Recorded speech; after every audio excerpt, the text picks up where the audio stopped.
नमस्कार, मैं आज फिर आप लोगों के समक्ष उपस्थित हूं एक नई कहानी के साथ। एक आदमी था, बहुत ही जलनखोर था। एक बार वो भगवान का तपस्या करना शुरू किया। भगवान उस पर खुश हो गए, बोले कि बेटा तुम वर मांगो। बोला कि ठीक है, वर मांगूंगा।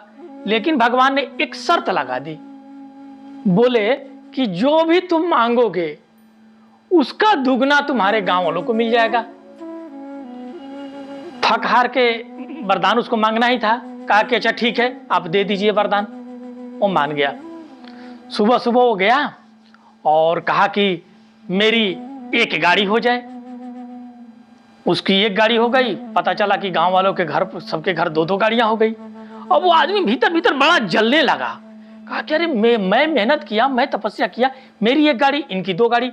कहा अगले दिन कि मुझे दो घोड़े हो जाए, तो पता चला कि मैं सारे गांव वालों के चार चार घोड़े हो गए। अब वो कहा कि यार मैं किसको दिखाऊं, किसको दिखाऊं। आदमी तो ये चाहता है ना, आजकल आदमी का जो नेचर है कि मेरे पास हो, दूसरों के पास ना हो। लेकिन इसका उल्टा हो गया। इसके पास दो होते थे तो लोगों के पास चार होते थे। फिर वो बहुत सोचने लगा। कहा इन गांव वालों को मैं कैसे सबक सिखाऊं। तब उसको अचानक याद आया।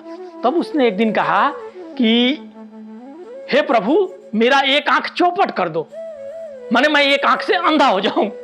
उसके बाद क्या हुआ कि वो एक आंख से अंधा हो गया तो सारे गांव वाले दोनों आंख से अंधे हो गए।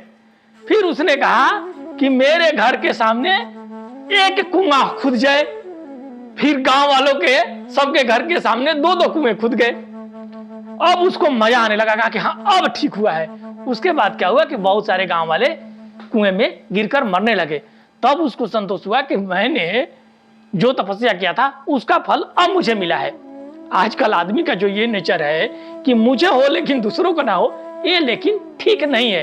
क्योंकि उसका गांव उसके बाद वीरान हो गया और वो अकेला बच गया। अगर आप लोग को ये कहानी अच्छी लगी है तो इसे लाइक, कमेंट और शेयर करें। साथ ही आप लोगों से हाथ जोड़कर निवेदन है कि चैनल को सब्सक्राइब जरूर करें। जय श्री राम।